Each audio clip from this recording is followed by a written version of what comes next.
Hi, Peter House, Bigger Transformations, and what I want to discuss today is our knees, what's happening and what we can start to do to start promoting better movement patterns. Over time, our glutes get so tight that they start to kind of deviate the femur, if you will.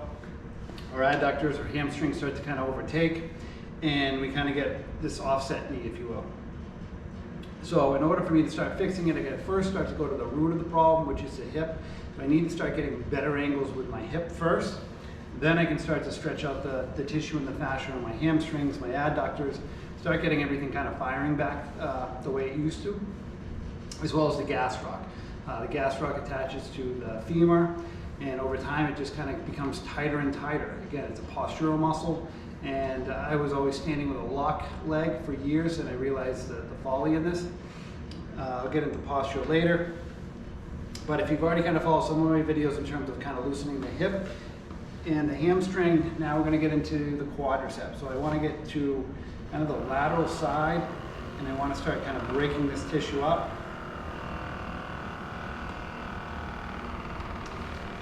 I've been doing this so I can, kind of see the fascia starting to move. And again, I want to get it in this stretch position. I want to stretch that quadricep out as much as I can. Now you can do this from the sitting. You could be in a kind of funky position, lying, I guess.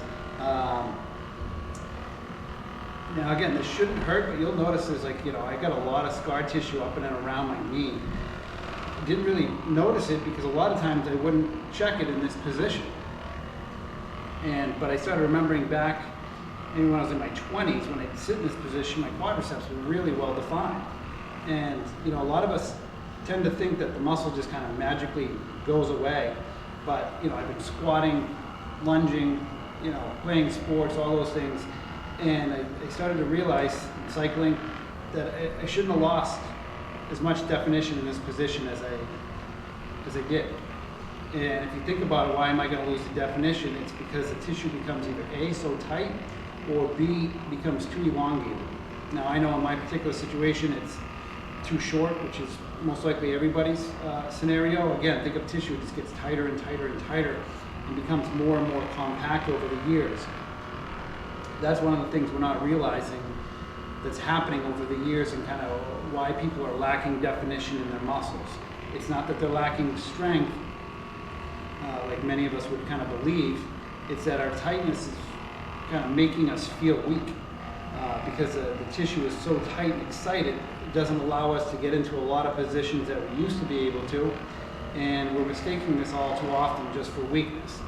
Now, the difference between kind of stamina, strength, and I've lost some of that because I've been focusing on this, but I've noticed what I do have is better angles. So now that I have better angles, I also have more strength. And that's all too often what's happening is our angles, our muscles, our joints are getting put at bad angles. And because of these bad angles, we're feeling weak. And our bodies are looking for power or strength in some way, somehow. And so they're deviating our movements. Now we can get strong in these deviated positions, and that's what a lot of us are doing.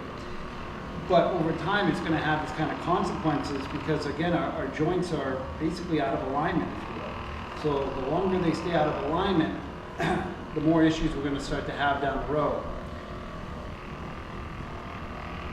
So again, I'm just kind of focusing up and around the knee joint here. Just trying to stretch that tissue. Now I don't do a lot of this, but I haven't been, because again, it can be get a little sore, tender after doing it, because the tissue is so tight. And again, I still got to use my legs throughout the day.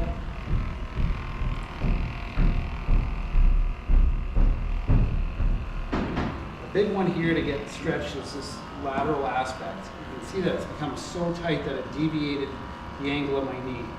Okay, so I got to lengthen this, and I actually got to lengthen the inside too.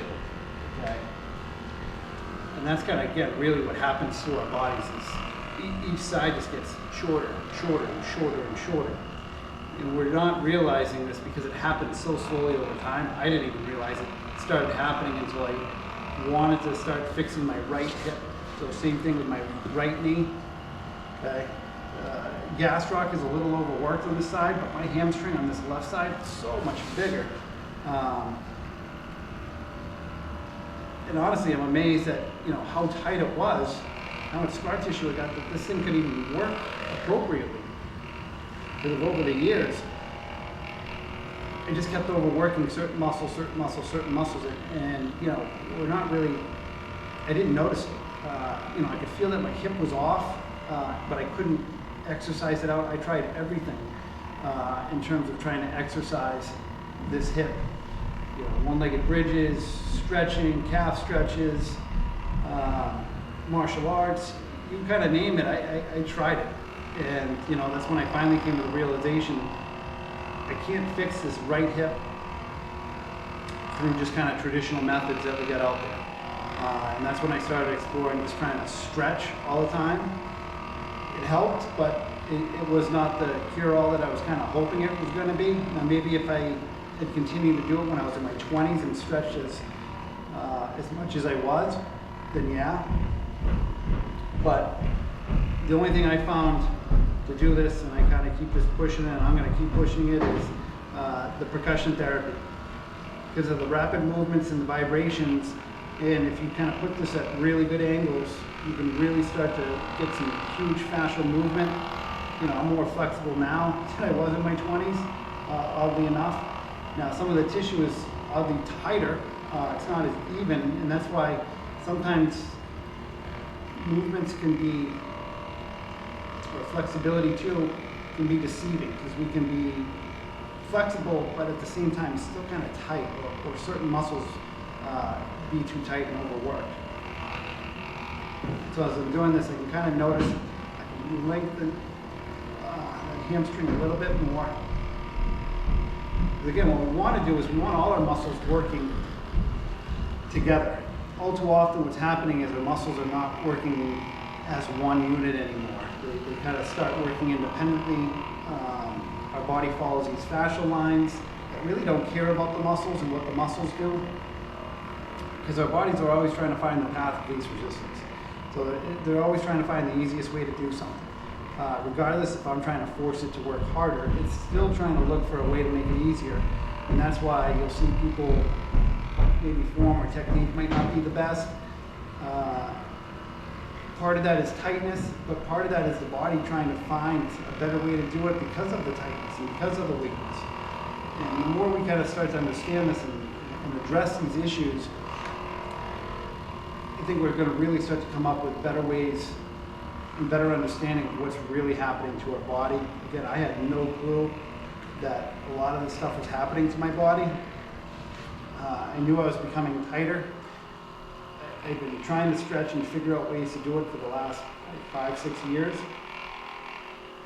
and had some success, but nothing like this. I mean, this is kind of, honestly, in my opinion, like, truly amazing once you really start to understand what needs to happen and how to start doing it. I'm just kind of working my way up the quadricep here, so I can feel the tightness on the medial aspect of this knee here. So I might kind of start coming in here a little bit.